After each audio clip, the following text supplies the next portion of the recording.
In the collective memory of humanity, there are names so powerful that they seem impossible to forget.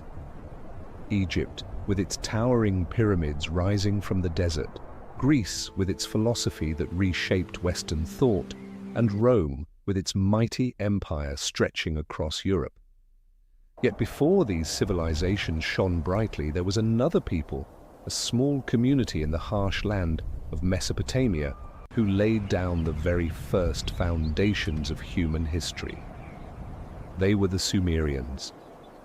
And strangely enough, although they created the earliest writing, city-states, laws, astronomy, and epic poetry, the name Sumer nearly vanished for millennia, lingering only as a faint whisper from the distant past.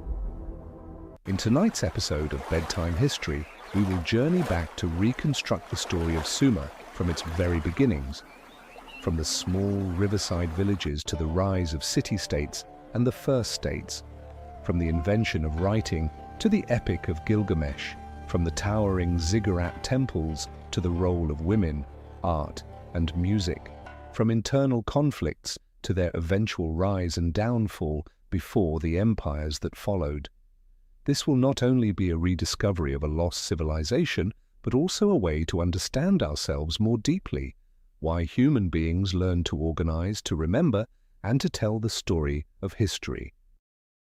And to begin, let us return to the southern land that today we call Iraq, a flat expanse stretching all the way to the horizon where harsh winds and relentless sun burn the earth into a dry, brown plain. Here, the Tigris and Euphrates rivers wind like two green ribbons across the desert, carrying fertile silt that enriches vast fields.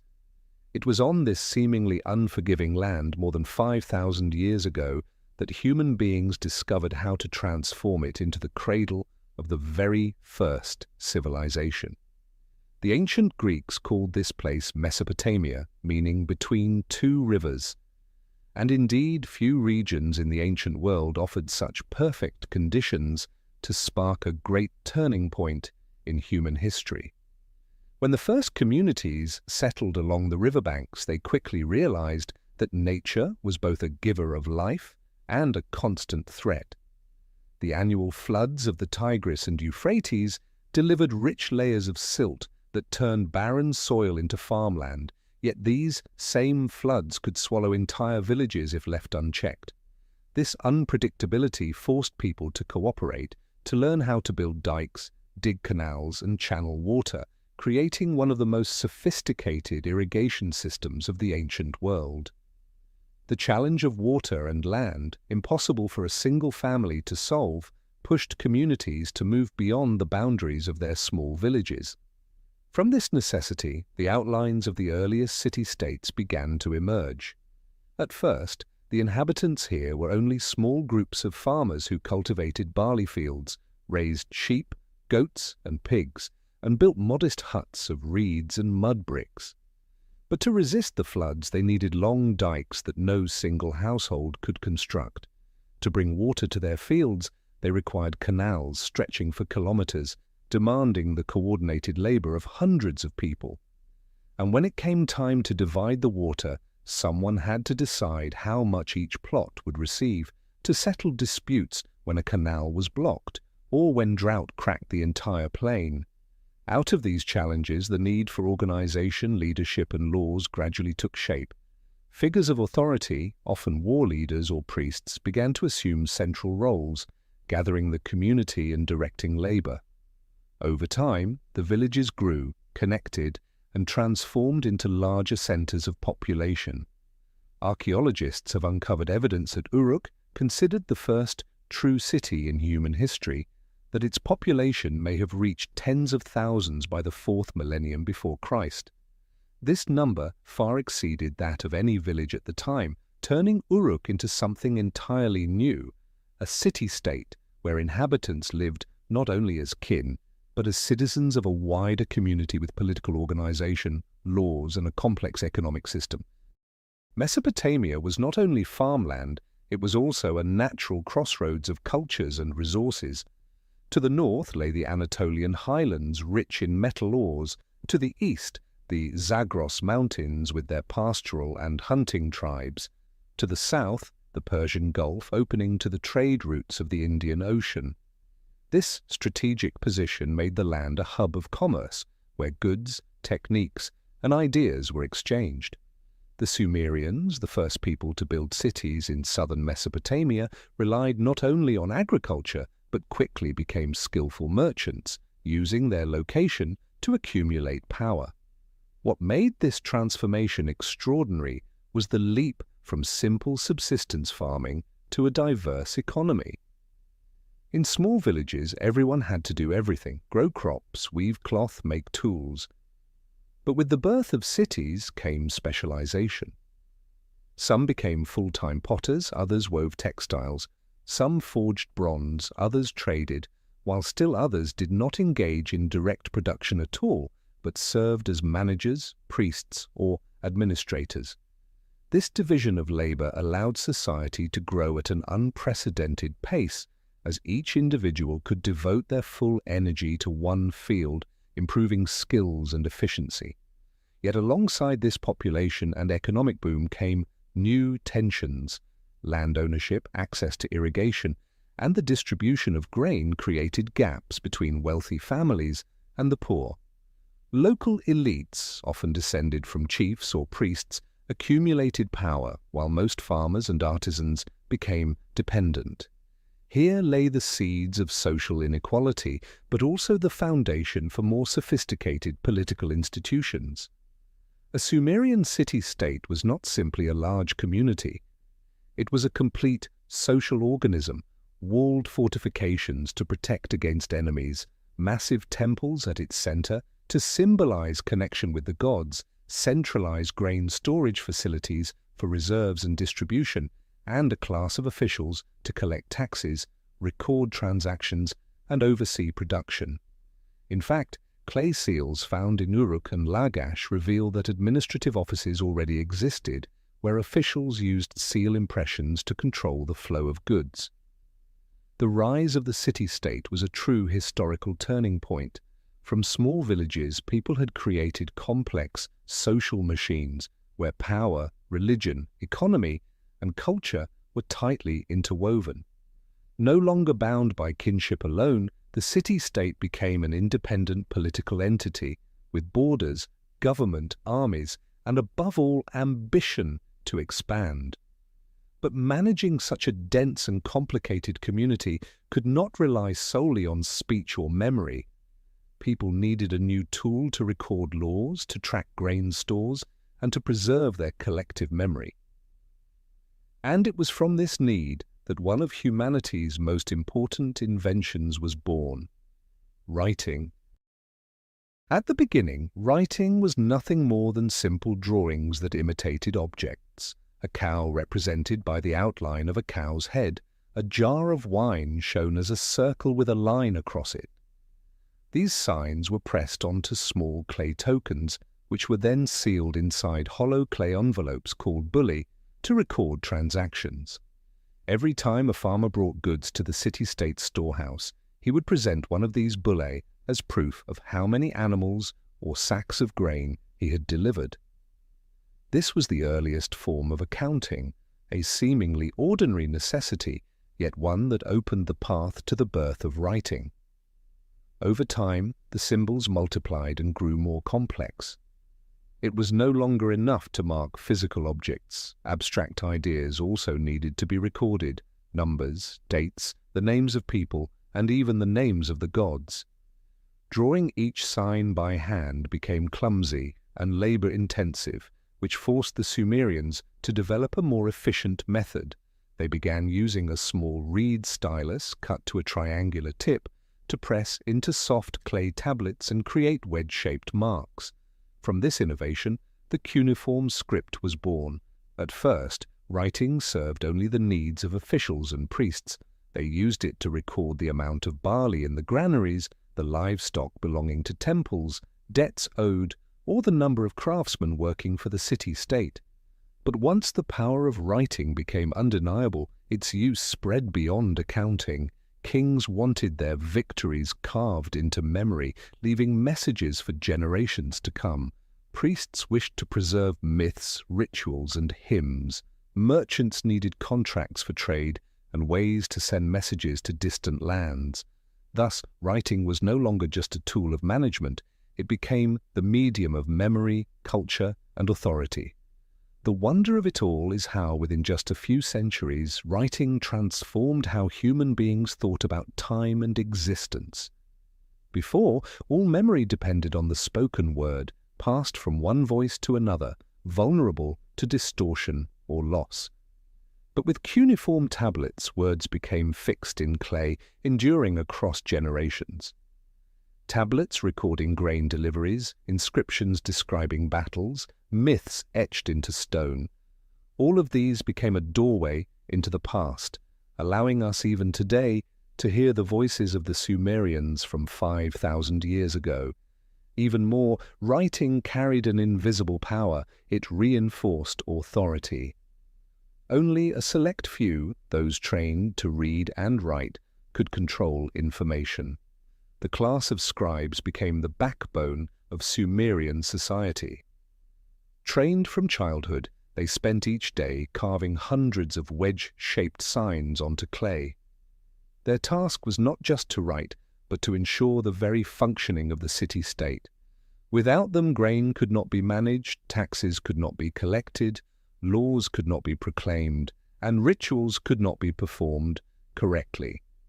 Writing allowed the Sumerians not only to build city-states, but also to construct a shared memory, creating history in the truest sense. From the moment those first wedge marks were pressed into clay, humanity entered a completely new chapter, the chapter of civilization. Yet a city could not survive on writing alone. It also needed a beating heart, a spiritual and political center to bind its people together. That heart was the city itself, those urban centers of politics, economy, and religion. In Sumer, for the very first time in history, human beings created true cities, not merely villages that had grown larger, but centers where tens of thousands of people lived together, bound by systems of law, networks of trade, and shared beliefs. Names such as Uruk, Ur, and Lagash became the pivots of civilization, each city carrying its own story, reflecting the ambitions, the power, and the tragedies of the Sumerians. Uruk, the city of the legendary Gilgamesh, was perhaps the first place in human history where the idea of a complete city took form. Its massive defensive walls, stretching for many miles, stood as a declaration that this was no longer a fragile village at the mercy of floods or invaders, but a proud political entity, prepared to face foreign threats. Within those walls, markets thrived. Earthen streets led to the busy river docks where traders arrived with goods from afar and departed with cargo destined for the wider region. Uruk embodied the very concept of a full city, at once a spiritual center, a hub of commerce, and a gathering place for a vast urban population. Not far from Uruk, the city of Ur rose with a different kind of splendor. If Uruk was the pioneer, Ur represented the height of order and prosperity. Ur was the capital of one of the most powerful Sumerian dynasties, the Ur III period, when it became the political heart of southern Mesopotamia. The ruins that survive, especially the great ziggurat of Ur, still astonish with their scale and endurance. Ur's wealth came not only from agriculture and irrigation, but also from its role as a commercial crossroads linking the Persian Gulf to the inland world. From Ur, fleets of ships sailed to Dilmun, modern Bahrain, Oman, and even the Indus Valley, bringing back precious stones, timber, and rare metals, the very resources absent from the fertile plains. This wealth transformed Ur into a dazzling city where royalty lived in grand palaces, nobles in luxurious villas, and skilled artisans produced exquisite works of art, such as the famed Standard of Ur which captured both daily life and sacred ritual in a single vivid panel. Lagash, though less celebrated than Uruk or in popular stories, stands as a remarkable example of the competitiveness and diversity of Sumerian city-states. Lagash flourished as a powerful center for centuries, leaving behind some of the clearest evidence of legal and administrative development. Inscriptions found there, particularly the prayer statue of King Gudea, reveal a different vision of kingship, where the ruler was not only a warrior or governor, but also a temple builder, a guardian of religion, and a bringer of justice. Lagash was also notorious for its recurring conflicts with the neighboring city-state of Umma over farmland and water rights. These disputes were not merely economic. They stand as some of the earliest recorded struggles over a timeless issue: how to divide limited resources fairly in an increasingly crowded world. The unifying feature of all Sumerian cities was the fusion of political, religious, and economic power. At the heart of every city stood a monumental temple, not only the dwelling place of the gods, but also the storehouse of grain, the seat of administration, and the treasury. Civic authority was almost inseparable from the priesthood, since the gods were considered the true owners of the land, while kings and officials merely acted as their stewards. This structure of power was both complex and enduring, binding the fate of every inhabitant to both the divine and the civic order. And from this tightly woven system, a new question arose: how could such a growing, intricate community be governed and kept in order? In any crowded society, when tens of thousands of people live together in a confined space, the greatest question is always the same: how can order be maintained? In small villages, disputes could be settled by the authority of the village elder, but in Uruk, or Lagash, where populations had grown into the tens of thousands, where fields stretched for dozens of miles, and where irrigation canals and dikes required the coordinated labors of hundreds, words alone were no longer enough. It was in this environment that the first steps of the state and law emerged, opening a new political order for all of Mesopotamia. At the beginning, power often rested in the hands of priests, the representatives of the gods. Temples became the economic centers, places where grain was collected, wealth stored, and seed, tools, and food distributed to farmers. Yet, as the city-states expanded, governance could no longer depend solely on ritual authority. A new class of military leaders, and later the Lugal, meaning the great man, rose to organize labor, defend the city, and resolve conflicts. Over time, the office of the Lugal evolved into the foundation of kingship itself. Political authority, however, never stood apart on its own. It was interwoven with religion and economics, forming a system that can best be described as a proto-state. Kings ruled in the name of the gods, temples functioned both as houses of worship and as centers of administration. Scribes, armed with clay tablets and reed styluses, became indispensable instruments of power, recording every transaction, decree, and inventory. Here, writing, the great invention, was put to use as the very tool that shaped and preserved social order. The early Sumerian state, therefore, did not resemble the modern nation-state. It was more like an extension of the family and community, but structured with laws and binding authority. The king was not only the commander of armies, but also the father of the people, the representative before the gods. Every decree, every construction, every war was understood as carrying out divine will. This fusion gave authority a legitimacy that was difficult to question, while also maintaining the cohesion of the community. Yet the birth of the state and the law also brought complex consequences. It reinforced social hierarchies. Kings, nobles, priests, and scribes stood above, farmers and artisans below, and slaves at the bottom, of society. Power became a tool through which a small elite controlled the wealth and labor of the many. At the same time, it created opportunities for long-term growth. Law allowed trade to function securely. Government ensured that massive irrigation projects were maintained.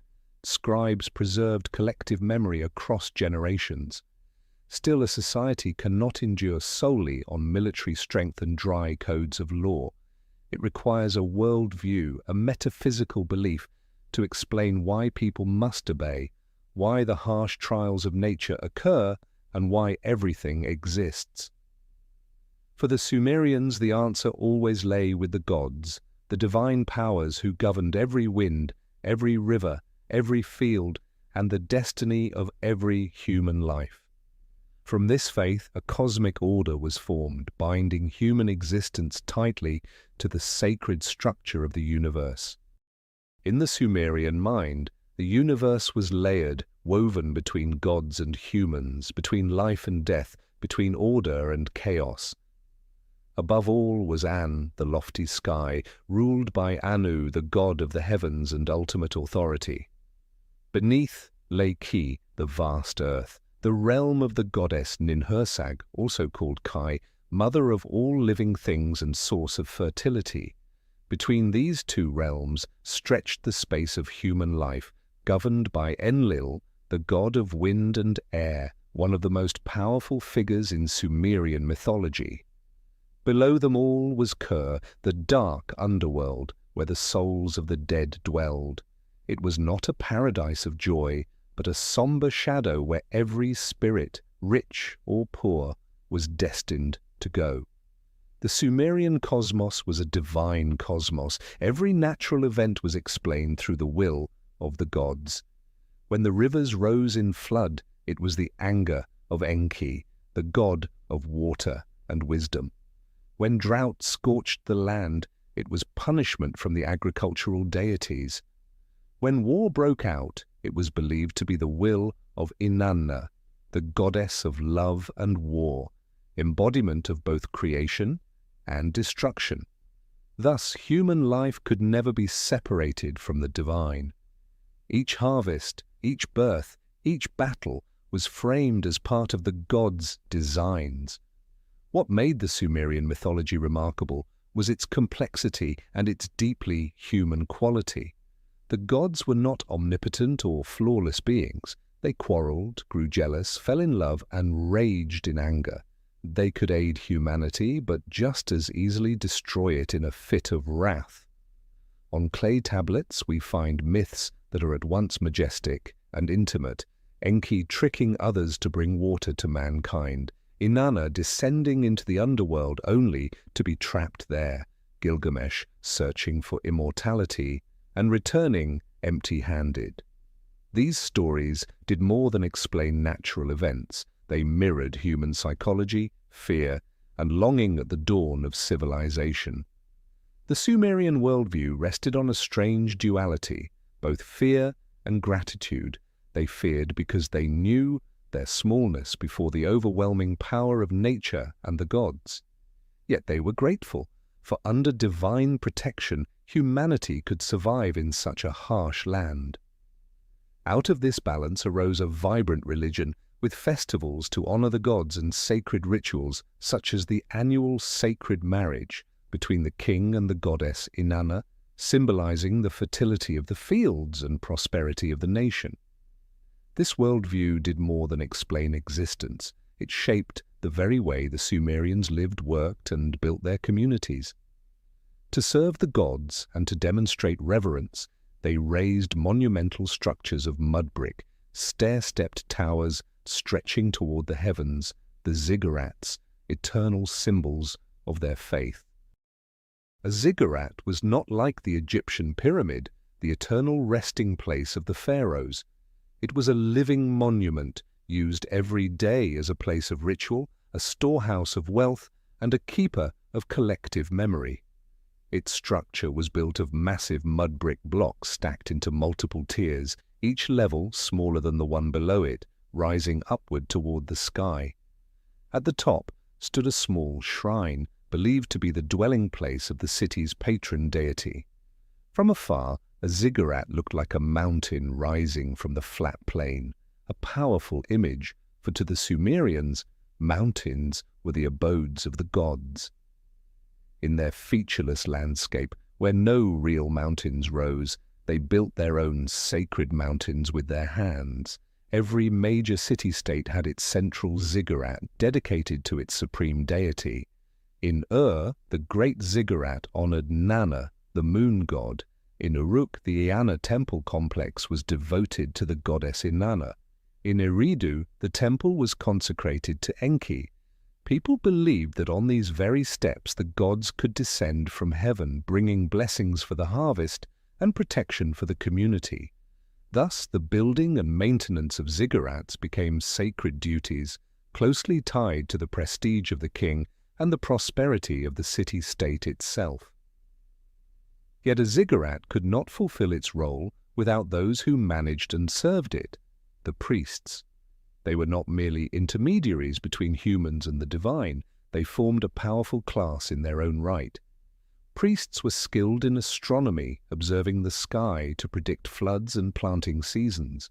They were mathematicians and surveyors, calculating and dividing land. They were the authors and guardians of myths, hymns, and rituals. In the scribal schools known as Eduba, young boys learning cuneiform did more than record inventories. They studied literature and laws handed down by the priesthood. Knowledge, economy, and religion intertwined in the hands of this class, making them an irreplaceable pillar of Sumerian society. The power of the priests was further reinforced through solemn rituals.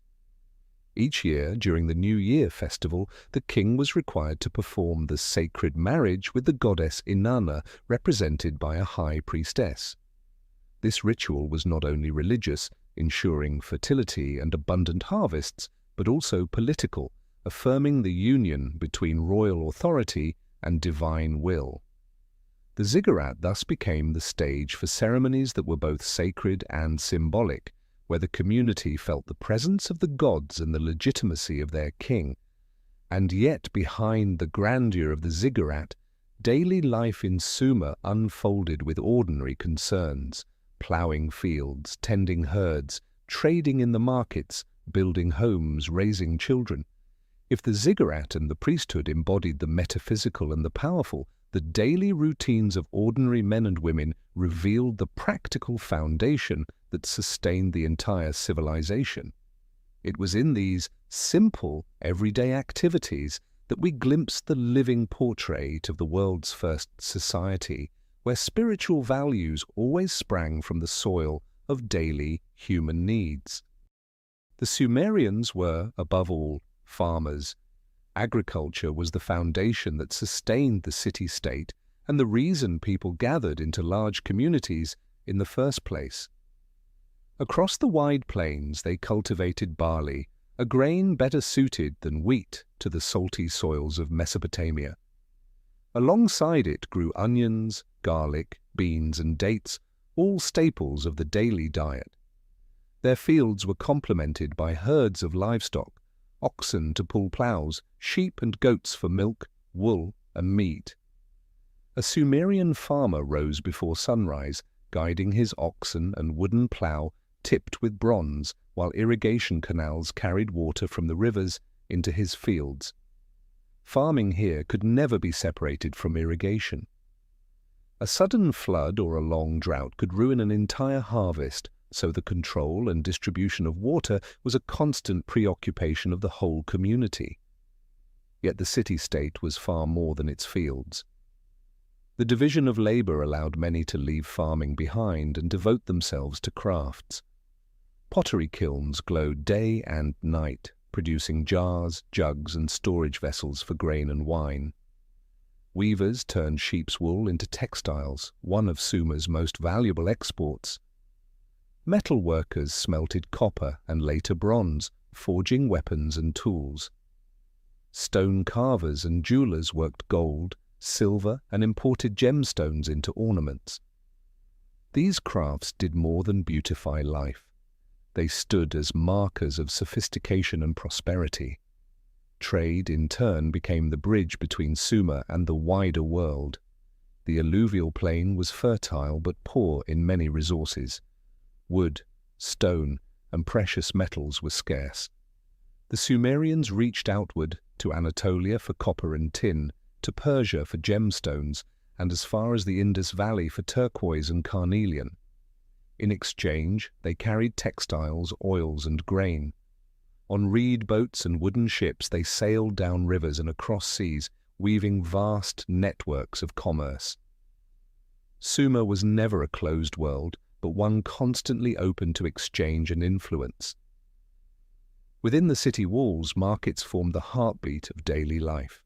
Sellers called out their wares, buyers bargained, and small clay tablets recorded transactions, sealed with intricately carved cylinder seals. The market was more than a place of trade. It was a place of gathering, of news, of chatter and storytelling. In these busy streets we see the living image of a society far removed from nomadic tribes, a society with surplus goods, economic exchange, and the earliest outlines of a market economy. But ordinary life was not without hardship. Taxes weighed heavily, often paid in kind with grain, livestock, or labor. Citizens were conscripted to dig canals, raise dikes, and build city walls. In years of poor harvests, families borrowed grain from temples or nobles, and if they could not repay, they risked losing their land or even falling into slavery. Inequality permeated society. At the top stood kings and priests, in the middle merchants and artisans, and at the bottom farmers and slaves. Even so, within this harshness, the life of the Sumerians carried its own simple joys. Meals centered on barley bread, porridge and beer, the staple drink, brewed from grain, both nourishing and safer than the polluted river water. Festivals filled the air with music from harps, flutes, and drums. People told stories of gods and heroes, tales that would one day grow into myths and epics. Though burdened by toil, the ordinary people of Sumer lived with the small pleasures of community and tradition. It was their hands, the farmer guiding the plough, the weaver at the loom, the merchant rowing his boat, that gave Sumer its true vitality. Without them there would have been no towering ziggurats, no carved monuments of kings. In the echoes of their daily lives we find the real heartbeat of the world's first civilization, not only built upon myth and power, but upon the sweat and breath of ordinary men and women. And from this rhythm of daily life another pillar of society took shape, the family. In the grand picture of Sumer, where city-states rose across the Mesopotamian plains, we are often captivated by towering monuments or trade routes stretching as far as the Indus Valley. Yet behind this splendor it was family life, with its bonds of love, marriage, children, and the roles of women that truly formed the foundation on which Sumerian society endured. Here, some of humanity's most essential values, as well as its deepest inequalities, came into view. Women in Sumer held a role that was both complex and vital. They were not entirely hidden or confined, as in many later civilizations.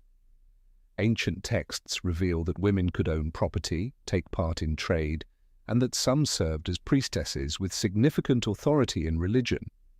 In Uruk, the goddess Inanna, the embodiment of love, war, and fertility, was the city's patron deity, and the sacred marriage ritual between the king and Inanna's high priestess was considered essential for prosperity. This reflected a profound acknowledgement. Women, tied to fertility and nurturing, were sacred in the eyes of the Sumerians. Still, within family life, women stood in a subordinate position to men. Marriage was not simply the union of two individuals, but above all, an arrangement between families. Clay tablets recording marriage contracts show that unions were often arranged, with dowries provided by the bride's family and bride gifts offered by the groom.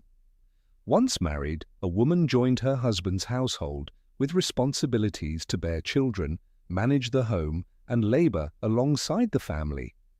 In an agricultural society, this meant heavy burdens, but also a hidden influence: women, safeguarded lineage, property, and the continuity of production. The earliest laws reveal this complexity. The Code of Urukagina, followed later by the laws of Lipit Ishtar and Hammurabi, all reference women's rights and duties. In certain circumstances, women could initiate divorce if a husband abandoned or failed to support them. They could also inherit property if no brothers were present. Yet inequality was clear. A wife's adultery was punished severely, while husbands could take concubines or slaves without violating the law. Children were regarded as the greatest treasure of a household. Having many children ensured the continuation of family lines and provided more hands for the fields. From an early age, children were guided into family trades. Sons followed their fathers into the fields or workshops. Daughters learned weaving, pottery, and household tasks from their mothers. Some children, however, were sent to the Aduba schools to learn writing with the hope of becoming scribes, a prestigious profession that could elevate the entire family's status. Education thus carried the potential for social mobility, though only a few could access it. Marriage also carried deep religious meaning. The sacred marriage ritual was not only symbolic for royalty, but also expressed the belief that the union of male and female mirrored the cosmic order. During spring festivals, music, beer, and love were woven into communal celebrations, reflecting harmony between humans, gods, and nature. In this sense, love and sexuality were not treated as taboos but as sacred forces when placed within the framework of religion and society. Yet family life in Sumer was full of contradictions. Women bore the immense burdens of childbirth, child-rearing, and agricultural labor, facing high risks of illness and death. Ancient medical texts record prayers to goddesses of childbirth, asking for protection in labor, a testament to the fragility of women's lives. Social class also shaped family experience. Noble women might live in large homes overseeing servants and slaves, while peasant women worked the fields, ground grain, wove cloth, and carried water alongside their husbands. Viewed broadly, the Sumerian family was a microcosm of society itself, ordered, divided, unequal, yet bound together. It was the cell that sustained the whole structure and reflected its deepest values, from reverence for the gods and faith in fertility to the desire to preserve lineage. And like every society, family life was woven into culture and art. The Sumerians poured their joys and sorrows of love, marriage, and family into music, poetry, and carved images. Through this, art did not only serve the gods and kings, but also echoed the everyday lives of ordinary people. In these songs, instruments, and designs, we find another vital piece of Sumer's soul, at once intimate and transcendent, both everyday and sacred. Sumerian art, above all, was inseparably bound to religion.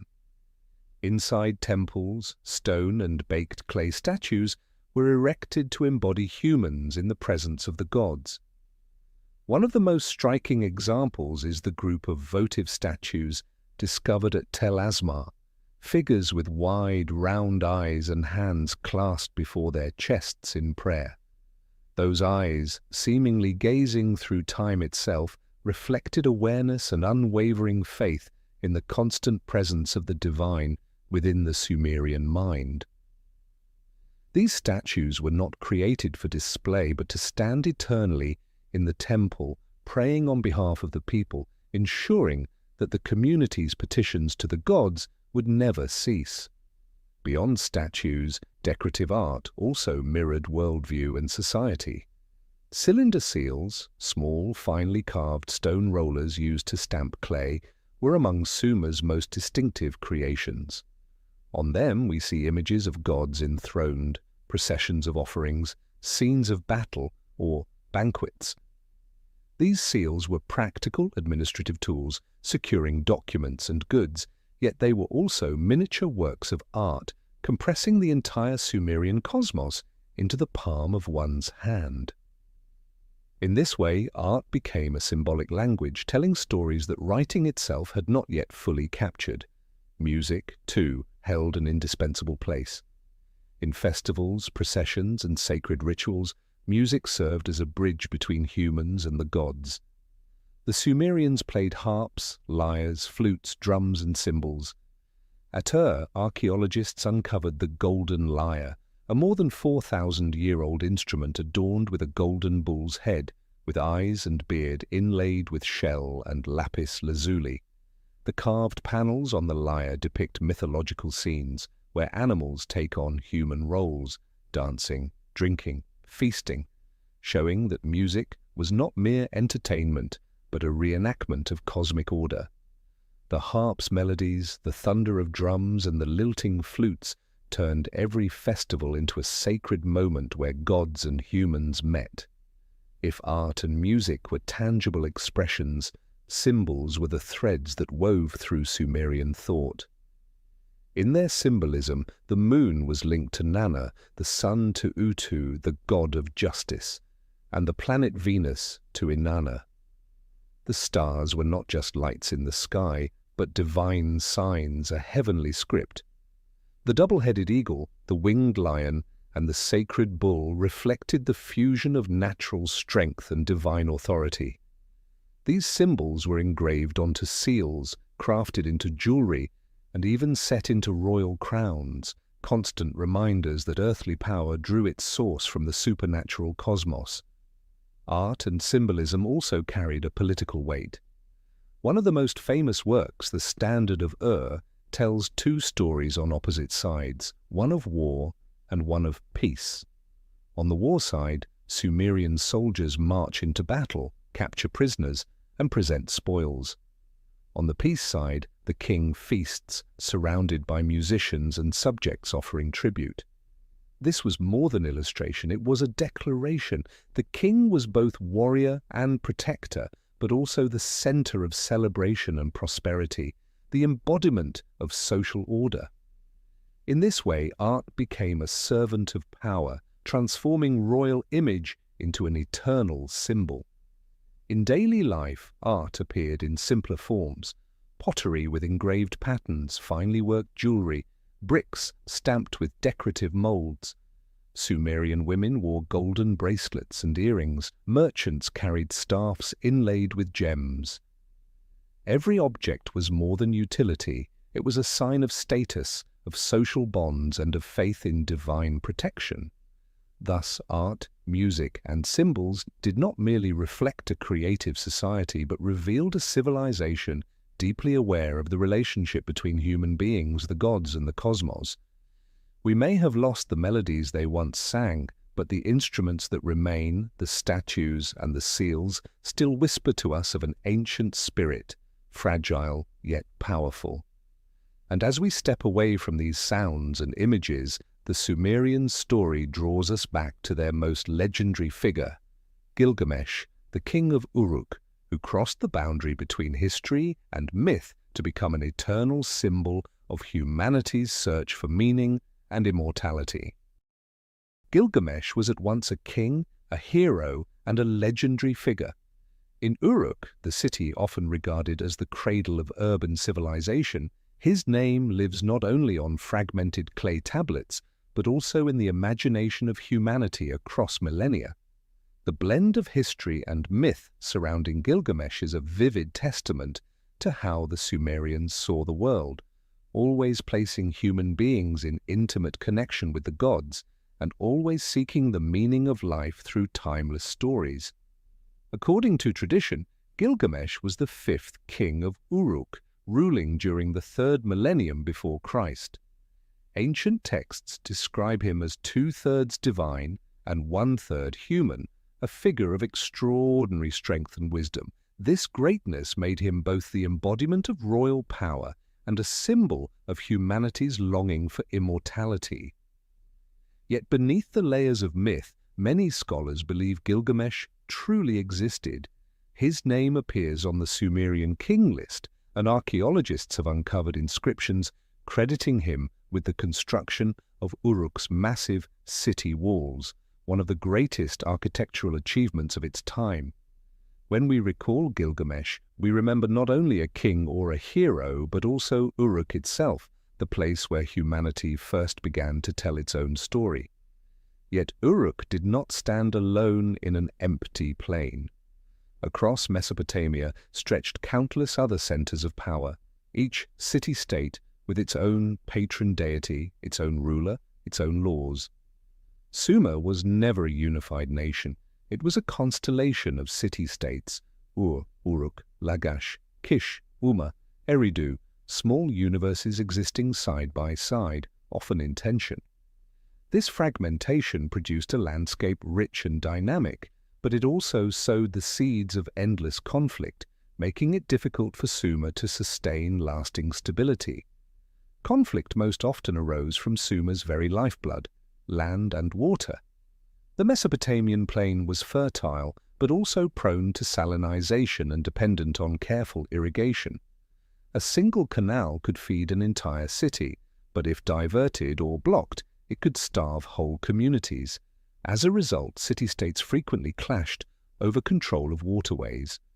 The rivalry between Lagash and Umma is one of the most famous examples. For generations, these two neighbors fought bitterly over a strip of fertile borderland. On carved stelae, we see King Eannatum of Lagash boasting of his victory over Umma. Yet only decades later, Umma reclaimed the same land. The conflict was a cycle without end, a loop that no side could escape. Beyond resources, city-states also competed for political and religious supremacy. Kish once claimed to hold divine kingship, but Uruk under Gilgamesh challenged that claim. Later, the third dynasty of Ur rose to dominance, only to be followed by Akkad under Sargon. The throne of Mesopotamia never belonged to one city forever. It passed continuously from one ruler to another through war. This constant shift revealed both the flexibility and the fragility of Sumer's political system, dynamic and inventive, yet weakened by the absence of enduring unity. War between city-states was not just about resources, it was also a matter of honor and divine will. Each city believed its god favored it above all others, and defeat in battle was seen not only as a loss of land, but as a sign that its deity had abandoned it. Thus war carried a sacred quality, bloody rituals through which kings and people sought to prove divine favor. On stelae such as the stele of the vultures from Lagash, we see armies marching in disciplined ranks bearing holy symbols. These carvings commemorated not only victories, but also the belief that the gods themselves had chosen the victor. These wars shaped the very fabric of Sumerian society. To sustain armies, kings conscripted farmers from their fields, forming vast ranks of soldiers. Trade was disrupted, production slowed, and often both sides emerged weakened. Yet through conflict, the city-states also learned organization, advanced military technology, and developed stronger weapons and faster chariots. Each clash, however destructive, drove society toward greater complexity and innovation. The irony was that this relentless rivalry left Sumer vulnerable to outsiders. While the city-states exhausted themselves in mutual warfare, nomadic tribes from the Zagros highlands or the Amorites from the west quietly advanced. When they came, the city-states of Sumer were rarely able to unite, suspicion among them running too deep. This internal division, like a widening crack, made the very foundations of Sumer fragile before every external storm. Looking back, we see that conflict among the city-states was both Sumer's strength and its fatal weakness. It fostered competition, invention, and grandeur, but it also prevented Sumer from transcending its local boundaries to become a lasting empire. For centuries, Sumer shone brightly, like a constellation of many stars, yet it never became a single sun. And it was precisely in this fractured landscape that a new figure emerged, one who would change everything, Sargon of Akkad. Though not a Sumerian himself, he became the first to unite the city-states into a far-reaching empire. His rise marked a turning point. From scattered fragments, Mesopotamia would, for the first time, experience the power of a unified realm. Akkad is not as familiar a name as Ur or Uruk, for archaeologists have yet to identify the exact location of the city. Yet in the memory of history, Akkad was the cradle of a dynasty that ushered in a new age. The Akkadians spoke a Semitic language, unlike Sumerian, and it was this blending of cultures that breathed new life into Mesopotamia. Around the 24th century before Christ, while the Sumerian city-states were still locked in their endless struggles for power, Sargon, a man of humble origins, stepped onto the stage and transformed the entire political landscape. Legend says Sargon began as a gardener for the king of Kish, or perhaps as a cupbearer at the royal court. Some stories tell of his infancy when he was set adrift on a river and rescued by a gardener, details that echo later, myths of Moses or Cyrus. Whatever the truth, Sargon rose from the lowest ranks to the pinnacle of power, a rare feat in a rigidly stratified society. Through cunning and ambition, he seized authority in Kish and quickly expanded outward. Sargon was more than a warrior. He was a brilliant organizer. He conquered one Sumerian city-state after another, binding them under a central authority. Uruk, Ur, Lagash, Eridu all fell in succession. Yet he did not stop there. His empire stretched northward into Syria and Anatolia, with some records claiming his armies reached as far as the Mediterranean Sea. For the first time, a political entity expanded far beyond local boundaries, reaching from the Persian Gulf to the western coasts of Asia. To rule this vast territory, Sargon created an administrative system without precedent. He appointed loyal officials to govern each city, established networks of communication across roads and rivers, and used cuneiform writing to manage resources and issue decrees.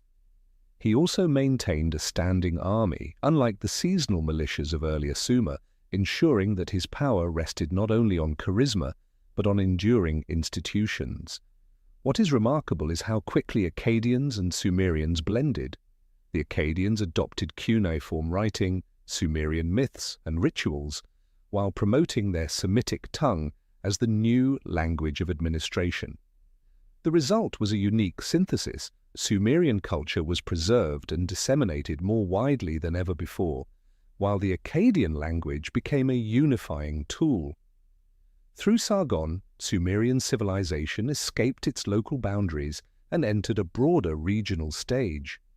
Yet, like all powers, the Akkadian Empire faced trials.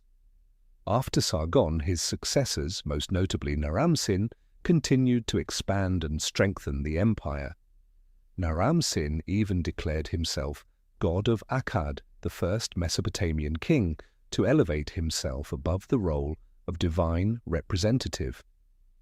But this bold act of self-deification became, in the eyes of many, a cause for disaster.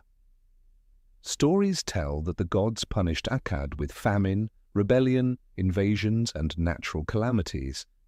Raids by the Gutians and internal unrest eventually fractured the empire, leading to its collapse within only a few generations. Though it lasted scarcely 2 centuries, the Akkadian Empire left a profound legacy. It proved that unification was possible, that a single ambitious and gifted individual could reshape the destiny of an entire land.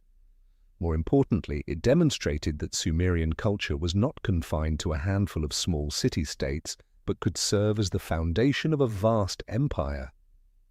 Akkad opened the door for later powers, Babylon and Assyria, to rise, establishing the long tradition of empire in Mesopotamia. When the light of Akkad faded, the land once more plunged into chaos. Gutian tribes from the Zagros Mountains swept down, tearing apart the order that Sargon and his descendants had so carefully built. The Sumerian city-states, long accustomed to rivalry, fell into a spiral of instability. Power fragmented, economies collapsed, populations suffered. Sumerian texts describe this period with deep gloom: failed harvests, abandoned temples, laws no longer observed. Some inscriptions even lamented that justice had vanished from the land. In Sumerian memory, this was a dark age, a time when it seemed even the gods had turned away. Yet even in disorder, history carried the seeds of renewal. From Ur, a wealthy city near the mouth of the Euphrates, a new dynasty rose to restore order. The third dynasty of Ur, founded by Ur-Nammu around 2112 before Christ. Ur-Nammu quickly asserted dominance by defeating foreign tribes, subduing neighboring city-states, and creating a strong central government. From the ashes, Sumer was once again united, not under the banner of Akkad, but beneath the standard of Ur. Ur-Nammu was more than a warrior, he was an exceptional organizer. The Ur Third administration rebuilt irrigation systems, reopened canals, and secured agriculture against disaster.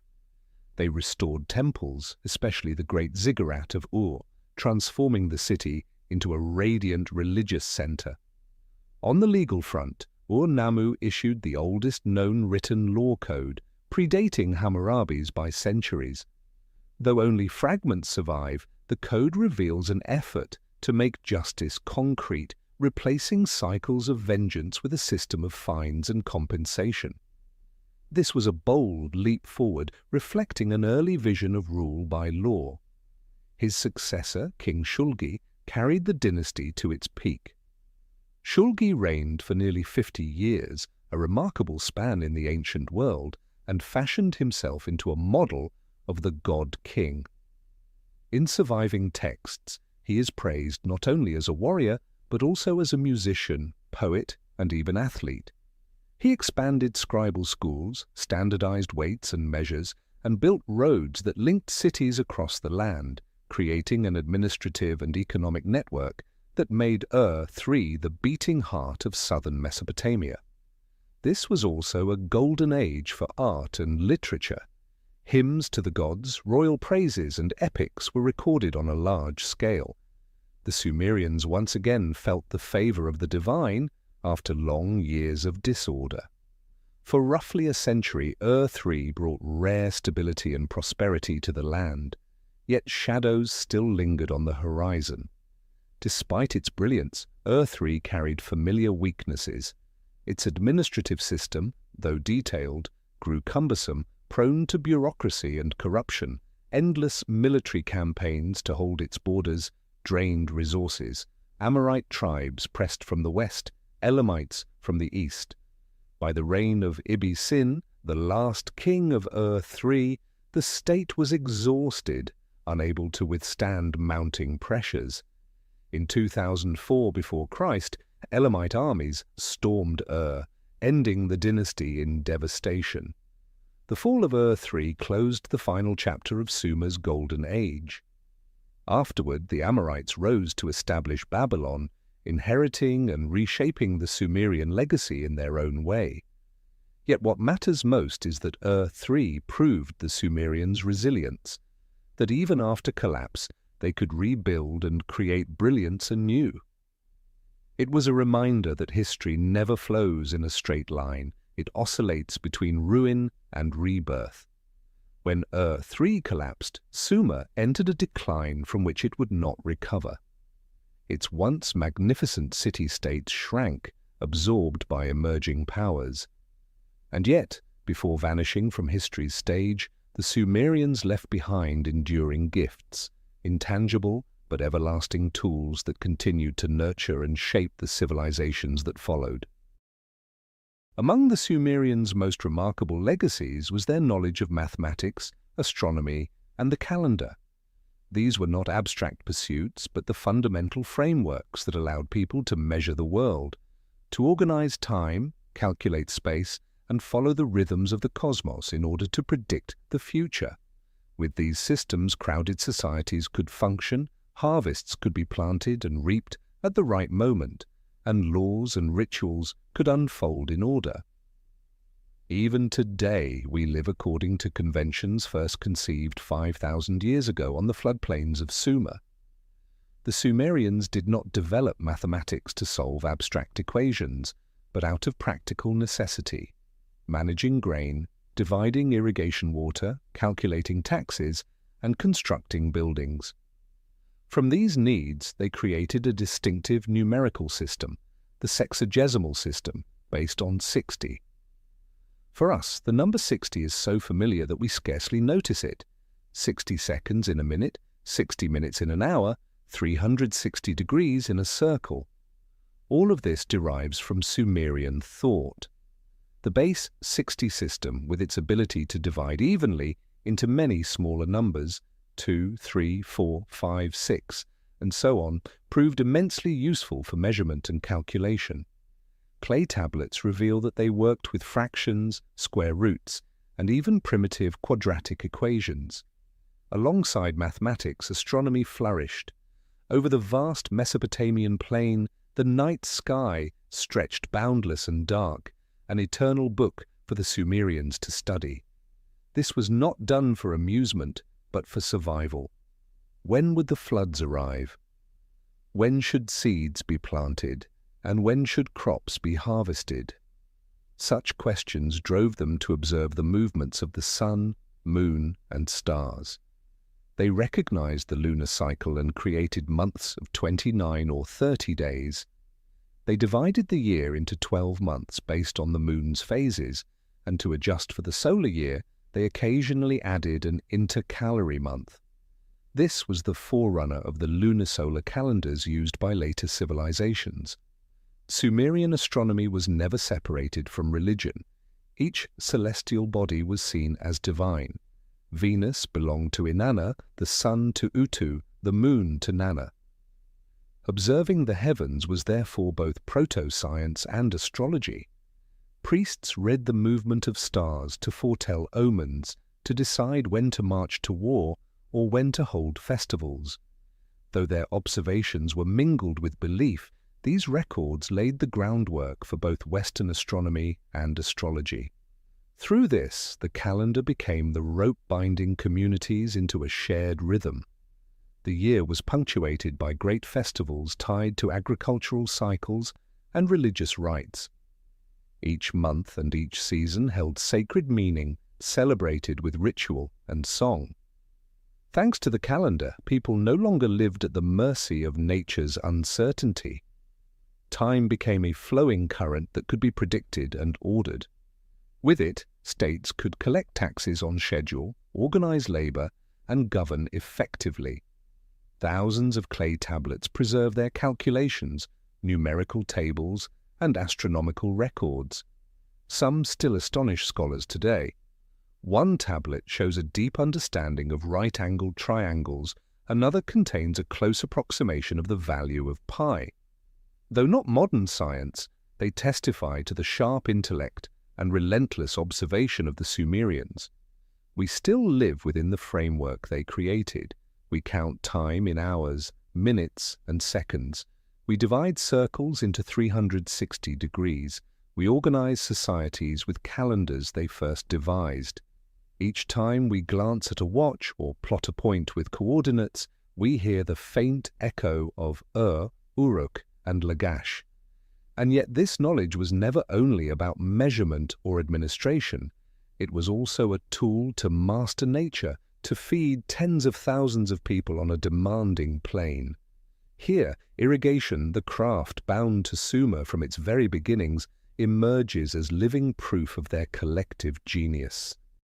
The Sumerians built vast irrigation systems, carving canals that stretched for many miles to draw water from the rivers into the fields. From the great channels, smaller canals branched out, leading finally to narrow ditches that watered each plot of land. Dikes were raised along the rivers to contain floods, while sluices and gates were designed to regulate the flow. Such projects demanded the cooperation of entire communities. No single family could dig or maintain a canal that stretched for miles.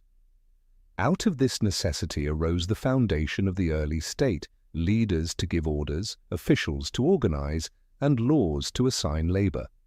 Land management was inseparable from irrigation. Farmland in Sumer was divided into categories: temple land belonging to the gods, royal land under the king, and private fields of the farmers. These plots were not distributed at random. Boundaries, acreage, and expected yields were carefully recorded in cuneiform. Each piece of land carried obligations, paying taxes, providing produce for temples or the palace, or contributing labor for public works. Thus, land was not merely private property, it was a component of the larger political and economic system. Yet irrigation also carried long-term challenges. One of the most serious was salinization. As river water flowed through the canals and evaporated under the blazing sun, salt accumulated on the soil, gradually robbing it of fertility. Archaeological studies reveal that southern Mesopotamia once produced abundant wheat, but later farmers were forced to switch to barley, a crop more tolerant of salt. This agricultural shift likely contributed to the weakening of city-states, as the very foundation of their sustenance began to erode. The Sumerians could control the flow of water, but they lacked the knowledge to prevent the long-term consequences of their own system. Land distribution also reflected the sharp divisions of society. The temple and royal estates were fertile and well-maintained, while poorer farmers often worked less productive plots. If harvests failed or debts mounted, they could lose their land, even selling themselves or their children into slavery for wealthy landowners. Nobles and priests, controlling both large estates and the water supply, wielded immense power. In this sense, irrigation and land management were both lifeline and instrument of social control. And yet it cannot be denied that these irrigation projects turned the Sumerian plain into a place capable of sustaining tens of thousands of people, an extraordinary feat in such a harsh climate. The canals, dikes, and systems of land management revealed the Sumerians' extraordinary organizational abilities. Looking at maps of ancient canals today, one sees a web like veins, carrying the lifeblood of the rivers to every field and every village. Irrigation was not only practical, but also spiritual. Ancient texts describe the digging of canals and the raising of dikes as sacred works carried out by kings in the name of the gods. Each new project was a demonstration that human beings could work together to turn chaos into order, to transform a harsh landscape into a source of life. From these flowing waters came not only survival, but also surplus to nurture literature, art, law, and most of all, the great myths. Among these, the Epic of Gilgamesh stands as a jewel, a blend of literature, philosophy, and a heartfelt message from the Sumerians to posterity. It tells not only the story of a king, but reflects humanity's timeless anxieties, friendship, mortality, the yearning for immortality, truths so deeply human that people across every age can see themselves in it. What makes the Epic of Gilgamesh eternal is not the monsters of the cedar forest or the Great Flood, but a simple, profound realization. Immortality does not reside in the body, but in memory and in the works a person leaves behind. The story opens a world saturated with myth, yet filled with pain and longing deeply human. Gilgamesh, the king who was 2/3 divine and 1/3 mortal, begins his journey arrogant and cruel, but through his friendship with Enkidu, and above all through the grief of Enkidu's death, he is forced to confront the limits of human life. When he returns to Uruk, he does not bring the plant of immortality, but instead a new wisdom. Eternity belongs to the city, to its walls, and to the collective memory, not to fragile flesh. It is this philosophical depth that allows the Epic of Gilgamesh to transcend time. For 5,000 years, it has moved people with the same timeless question: how can we resist death? And perhaps the answer is not in fleeing mortality, but in the mark we leave for those who follow. This is not merely the thought of the Sumerians, but the shared voice of humanity itself. What sets Sumerian literature apart is its profound humanism. When Gilgamesh grieves for Enkidu, it is no longer the tragedy of a legendary king, but the universal sorrow of loss and finitude. When the hymns describe Inanna in her fury, we see reflected the chaos of human life. When they praise her as the goddess of love, we hear the joy bound to creation and renewal. These texts are at once the voice of an early society and the foundation for the entire tradition of world literature. If the Epic of Gilgamesh shows how the Sumerians used writing to face fear, preserve memory, and search for meaning in death, their hymns reveal another purpose: shaping and controlling community life. From poetry to law, the clay tablet became the tool that formed both the soul and the social order. And just as their literature reached beyond its age, Sumerian law too extended its influence, laying a path that every later civilization would follow. When we think of ancient law, our minds often leap to the famous Code of Hammurabi of Babylon, carved into a towering black basalt stele. Yet centuries before Hammurabi, it was the Sumerians who first laid the foundation for the idea of legal order, transforming justice from an oral tradition into written rules inscribed for permanence on clay. It was they, not Babylon, who first conceived of regulating human behavior through written law, and in doing so, they created the groundwork upon which all later codes were built. Archaeological evidence shows that as early as the 3rd millennium before Christ, Sumerian city-states had their own codes. One of the earliest we know of is the Code of Urukagina of Lagash, around the 24th century before Christ. Though only fragments survive, they reveal an effort to limit the excessive power of nobles and priests and to protect ordinary people from exploitation. Urukagina prohibited the unlawful seizure of temple property, reduced burdensome taxes, and sought to ensure justice for lower classes. Primitive as it was, this was the first sign of a state stepping in to safeguard social fairness. By the time of Ur-Nammu, founder of the 3rd dynasty of Ur, around 2112 before Christ, law had grown more systematic. The Code of Ur-Nammu, discovered on clay tablets at Nippur, is considered the oldest surviving written legal code. Though only about 30 provisions remain, they mark a great leap forward. Most offences were no longer punished by blood vengeance, but by monetary compensation. For example, if a person caused injury, the law prescribed a specific fine in silver rather than direct retaliation. This was a fundamental change, shifting justice from the emotional to the rational, from personal to communal. The laws also reflect the stratified nature of Sumerian society. Free citizens, slaves, women, and children each had defined rights and duties under the law. To modern eyes, such distinctions may seem unjust, but in that time, acknowledging these differences gave stability to society. Law did not only protect the powerful, it also gave the powerless a framework within which they could appeal, however limited. Successors after Ur-Nammu, such as Lipit Ishtar of Isin, around the 20th century before Christ, also issued their own codes. The Code of Lipit Ishtar, written in both Sumerian and Akkadian, broadened legal scope to cover property ownership, debt, marriage, and slavery. These texts show that Sumerian law was not the creation of one ruler, but a continuous tradition, each generation building upon the work of the last. What is striking is that Sumerian law was not only coercive, it was legitimizing.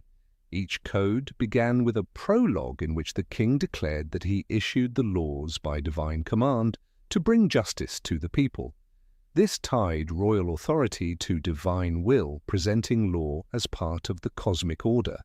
When a judgment was enforced, it was not merely the state's decree, but the god's will manifest. Placed beside Hammurabi's code, Sumerian law shows a clear line of continuity. Hammurabi did not create from nothing. He inherited a tradition centuries old. His achievement was to systematize, expand, and elevate it into a political monument. In this sense, Hammurabi's code was the culmination of a path first blazed by the Sumerians, by Urukagina, Ur-Nammu, and Lipit Ishtar. Most important of all, Sumerian law introduced a new way of thinking. Justice no longer rested on personal revenge or the whims of the strong, but on shared rules binding the whole community. This was a revolutionary shift, moving human society from reliance on violence to reliance on legal order. Through law, together with writing, economy, and religion, the influence of Sumer spread across the Near East, leaving deep imprints on neighboring civilizations. From Akkad to Babylon to Assyria, all were built upon the foundation first laid in Sumer, like ripples spreading outward long after the first stone fell upon the water. If we look closely, many elements we often associate with Babylon, Assyria, or even later Greece, in fact trace their roots back to Sumer. The most direct influence appeared in Akkad. When Sargon created the world's first empire, neither he nor his descendants rejected the Sumerian legacy. Instead, they absorbed and elevated it. The Akkadians adopted cuneiform writing, using it to record their Semitic language, creating a bilingual tradition, Sumerian for religion and scholarship, Akkadian for administration and daily affairs. This continuity allowed cuneiform to endure for over 2,000 years, becoming the shared medium of communication across the Near East. The impact is even clearer in Babylon. Under Hammurabi in the 18th century before Christ, the kingdom built firmly upon Sumerian foundations. Hammurabi's famous code, while more expansive and refined, followed the path already laid by Ur-Nammu and Lipit Ishtar. The gods of Sumer were reimagined in Babylon. Inanna became Ishtar, Enki became Ea, Utu became Shamash. Sumerian mythology, rituals, and literature were woven into Babylonian culture, and over the centuries, Babylon carried these traditions forward to other peoples. Assyria in the north was no exception. Though remembered for military might, Assyria relied on cuneiform and inherited Sumer's administrative traditions. In diplomatic texts and rituals, Assyrian kings consistently emphasized that they were heirs of the ancient cultural stream, that is, the Sumerian stream. In this way, Sumer served as the memory core of the entire Near East, a heritage no later state could deny. The reach of Sumer extended beyond Mesopotamia. Sumerian merchants carried writing, art, and goods east to Elam, in present-day Iran, north to Anatolia, and southeast to the Indus Valley. Archaeologists have discovered Sumerian cylinder seals at Harappan sites, proof of trade and cultural exchange. Through these contacts, ideas of administration, religion, and symbolism spread across borders, planting seeds in distant civilizations. Another crucial sphere of influence was astronomy and calendrical science. Later, Babylonians and Assyrians inherited the lunisolar calendar and time divisions first devised in Sumer. This unified the Near East under a shared temporal framework, making administration, commerce, and religious observance more cohesive. Through Greece and Rome, these conventions eventually reached us. Even today, they survive in the hours, minutes, and seconds on our clocks. Sumer's influence was not only technical and intellectual, but also cosmological and spiritual. Many Sumerian myths became the foundation for later traditions. The story of the Great Flood in the Epic of Gilgamesh was preserved by Babylon and later echoed in the Bible's tale of Noah. Myths of Enki, Inanna, and the creation of humans from clay left imprints on Hebrew, Greek, and even Abrahamic religious traditions. In the Bible and in Greek mythology, we still catch glimpses of Sumer, ideas first inscribed on clay tablets 5,000 years ago. In this sense, Sumer was not only the first civilization, but the foundation civilization of the region. Akkad, Babylon, Assyria, and Elam each added their own colors, but all were built upon the framework Sumer had created. To speak of the ancient Near East is impossible without Sumer, as if Sumer were the deep root from which all later branches grew. Its legacy continued under other names, while the name Sumer itself gradually faded into silence, only to return much later in humanity's recovered memory. When the third dynasty of collapsed at the dawn of the second millennium before Christ, the chapter of Sumerian history nearly closed. Yet the power vacuum did not last long. From the west came waves of Amorites, nomadic and semi-nomadic groups who entered Mesopotamia not as a single conquering horde, but in scattered bands. At first they sought pasture and settlement, but gradually they integrated, took control, and eventually seized political power. The Amorites were Semitic in origin, distinct from the Sumerians in language and custom. Initially, the native elites looked down on them as outsiders, but the Amorites adapted quickly. They learned cuneiform, worshipped Sumerian gods, and ran society with laws and bureaucracy. In the wake of Ur's destruction by Elam, when the old city-states were gravely weakened, the Amorites built small kingdoms in Isin, Larsa, Eshnunna, and elsewhere. Each preserved the Sumerian tradition, even as they reshaped it. Their greatest achievement was the rise of Babylon. Once a small town on the Euphrates, Babylon became the new center under Amorite kings, especially Hammurabi in the 18th century before Christ.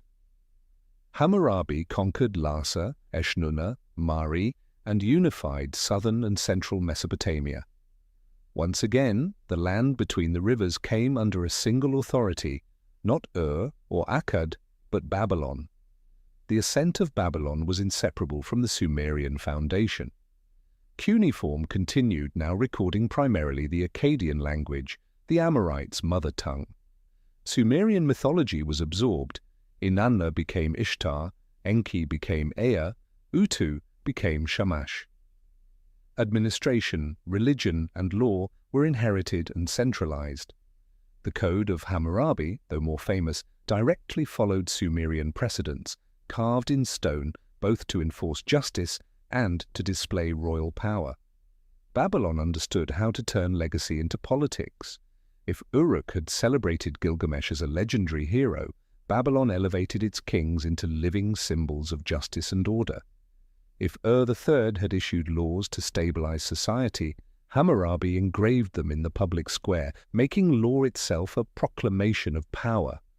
Alongside this, Sumerian knowledge endured: the base 60 system, the lunisolar calendar, astronomy.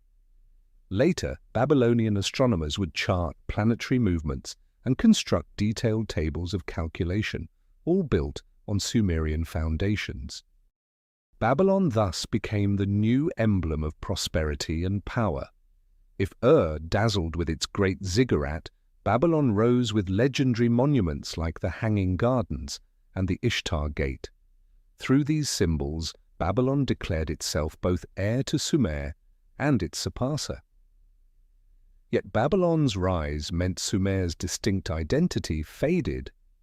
The Sumerian language became a dead tongue used only in religion and scholarship, like Latin in medieval Europe. The old city-states shrank into provinces under the new capital's shadow. The very name Sumer disappeared from political texts, replaced by Akkad or Babylon. One of history's greatest ironies is that the very people who pioneered civilization, who invented writing, law, the city-state, and the first epic, vanished earliest from human memory. The Sumerians did not disappear in a single day, or year, or battle, but faded gradually, like morning mist, leaving their imprint on others' cultures while losing their own name. This erasure of memory began with the rise of the Amorites and Babylon. Akkadian replaced Sumerian in daily life. Sumer survived only in the phrase Sumer and Akkad, before vanishing entirely, supplanted by Akkad and Babylon. By the 7th century before Christ, the Assyrians remembered Sumer only as a distant echo. Even their myths and epics copied into Akkadian obscured their origins. Inanna became Ishtar, Enki became Ea. The Epic of Gilgamesh, born in Uruk, survived mainly through Babylonian and Assyrian copies, leading later generations to believe it belonged to those successor cultures. As the name Sumer faded, its legacy endured. Sumerian lore paved the way for Hammurabi. Their astronomy and calendars lived on in Babylon. Their cuneiform script, though written in Akkadian, retained its Sumerian structure. Their myths and epics were retold across generations. The Sumerians disappeared from politics and language, but not from culture. For millennia, however, humanity forgot they had ever existed. The Greeks and Romans never knew of them. The Bible mentioned only the vague Shinar. To the medieval world, all that remained were mounds of broken bricks lying silent in the Iraqi desert. No one suspected that beneath the dust lay the civilization that had first drawn the line between prehistory and history. It was not until the 19th century that the truth returned. European archaeologists, driven by a passion for the Orient, began excavating Mesopotamia. At first they sought to confirm the Bible, but soon they uncovered clay tablets inscribed with strange signs unlike any known language. These wedge-shaped marks, cuneiform, were eventually deciphered, thanks especially to the Behistun inscription. And in the oldest texts, one name appeared again and again: Sumer. The discovery was stunning. Long before Babylon and Assyria, there had been an independent people speaking a non-Semitic language, leaving behind a massive archive. Excavations at Ur, Uruk, Lagash, and Nippur gradually revealed the splendor of a civilization lost. When Leonard Woolley uncovered the royal tombs of Ur in the 1920s, filled with gold, silver, gems, and musical instruments, the world awoke to the richness of a society that history had forgotten. This rediscovery was not just an archaeological triumph, but a shock to human understanding. It forced history to be rewritten. Civilization had not begun in Egypt or Babylon, but earlier in Sumer, the people who first bridged the gulf between prehistory and history. Yet even then, another question lingered. If even the first known civilization could be forgotten for thousands of years, how certain can we be that Sumer was truly the first? Or was history always more complex, with multiple centers rising side by side, Sumer simply leaving the clearest mark? Scholars generally agree that Sumer emerged very early in the 4th millennium before Christ, with the culture of Uruk leaving a profound mark. Yet at the same time, other complex societies were also rising elsewhere. Along the Nile, Egyptian communities had developed agriculture, built temples, and by about 3100 before Christ had unified into a state under the first pharaoh. In the Indus Valley, in present-day Pakistan and India, the Harappan and Mohenjo-Daro cultures built large urban centers with advanced drainage systems, fired brick houses, and even city planning. In China, the Longshan culture and later the Shang dynasty revealed early elements of civilization, metallurgy, writing, and ancestor worship. So why is Sumer often called the first? The main reason lies in writing. The Sumerians are the earliest people for whom we have clear evidence of systematically recording language in a written form, cuneiform. Writing transformed memory into text, turned laws, contracts, and hymns into something that could outlast generations. Egypt also developed hieroglyphs at roughly the same time, but Sumerian cuneiform is considered more systematic and far-reaching, eventually becoming the international language of the Near East. In the Indus Valley, we find inscribed symbols on seals, but since they remain undeciphered, it is unclear whether they were a true writing system or simply trademarks. Another reason Sumer carries the title first is its model of the city-state. By around 3200 before Christ, Uruk may have had a population of 40 to 50,000, an enormous figure for that time. The city had defensive walls, temples, residential quarters, and marketplaces, forming a template for urban life. Compared to this, settlements elsewhere were far smaller. That is why Uruk is often called the first city in history.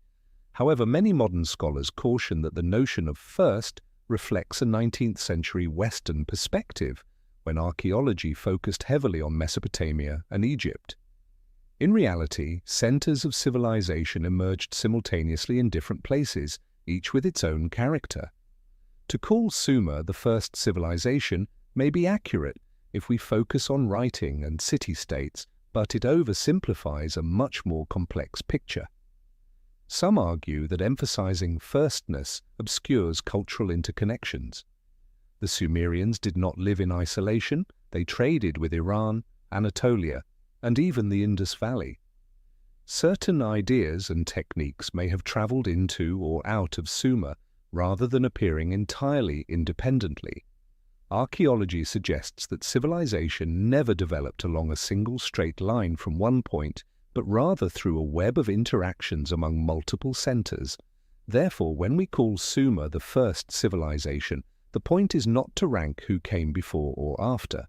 What matters is that Sumer opened the doorway for humanity into the age of history, when people not only lived in the present, but preserved memory, law, and belief for future generations. Sumer may not have been first in every respect, but they were undoubtedly a symbol of the first great turning point, the moment humankind stepped out of prehistory and into history. And the rediscovery of Sumer in modern times raises an even greater question. How could a civilization so important have been forgotten for millennia? Was it erased deliberately, or did it simply dissolve naturally into the empires that followed? That question continues to inspire debate and invites countless other theories, some far beyond the boundaries of mainstream scholarship. One of the most sensational alternative theories is the claim that the Sumerians once had contact with, perhaps were even guided by, an extraterrestrial race often called the Anunnaki.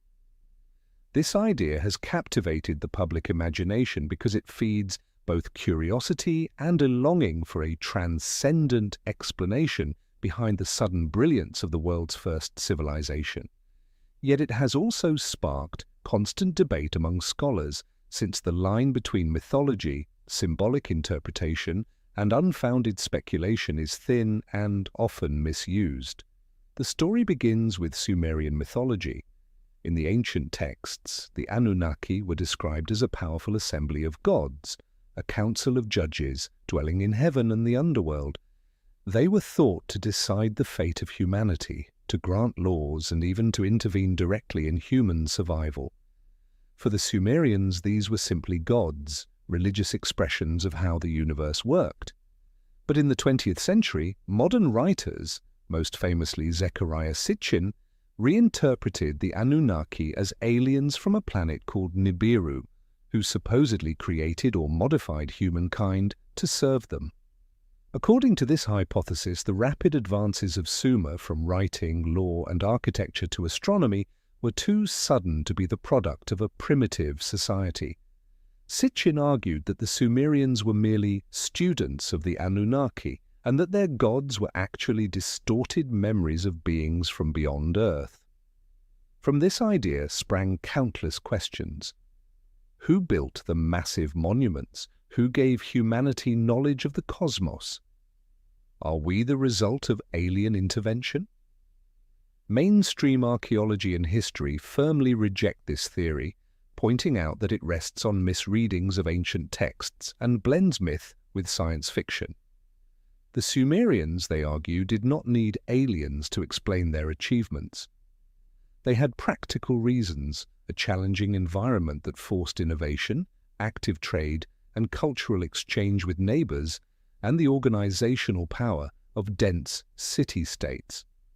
These conditions were enough to spark a leap forward in civilization, rare but by no means impossible.